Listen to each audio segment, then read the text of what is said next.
It's like a trap that we cannot leave. 7 days in a week, no day off. She scolded me and she threatened me that I should not speak again about going home. 11 workers who thought they were embarking on an opportunity of a lifetime, only to find themselves trapped in a scenario they say they couldn't afford to leave. At first, it seemed like a sweet deal made by business owners they knew in their home country. Work in a new fancy French bakery, use skills they already had, and receive a salary far beyond what they were making in the Philippines. Their work visas and trip to America would be paid in full by their employers. It's really hard to decide because I have a good job in the Philippines. So this was a huge decision for you. It is so bad. It's my first time to be away. Your son is how old?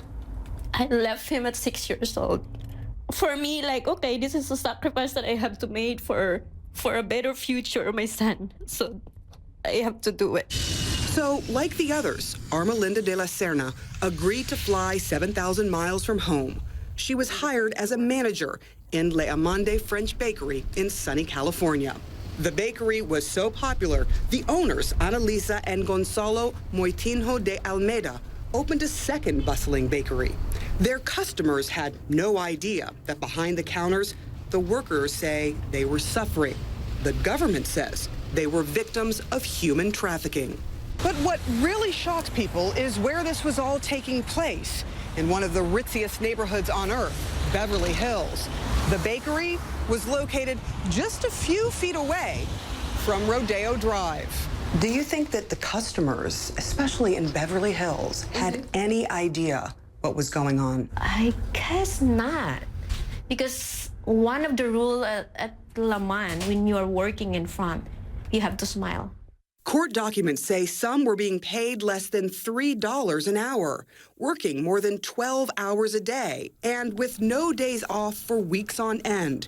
And when they complained to the owners, they say they were threatened. The workers were told if they did not continue to work under the unlawful conditions at the bakery, the defendants would impose on them an $11,000 debt, unilaterally imposed debt, and that they would financially ruin the workers and prevent them from working again in the Philippines if they were deported there.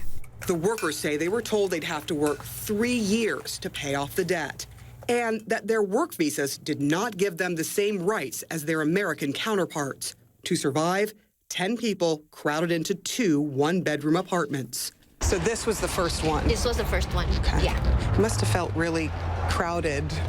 It is very crowded, but for us, just a sacrifice to save money.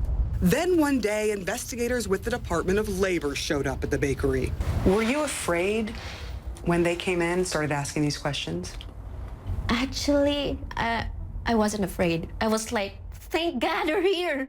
The investigation ended with citations and the workers filing a lawsuit that they won. In a default judgment, a federal judge ordered the bakery owners to pay $15 million in damages.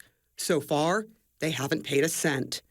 The owners have denied the accusations, putting up a website filled with personal attacks on their former workers and photos they say prove their workers were happy and free. The Almeidas did not agree to an on-camera interview, but in a statement to CNN said they couldn't afford attorney's fees at $80,000 to $100,000 a month to fight the lawsuit in court, so they didn't show up. The owners claimed the lawsuit was simply a ploy by the workers to get permanent visas to stay in the United States. The U.S. government did give them special visas which protect trafficking victims, valid until 2019.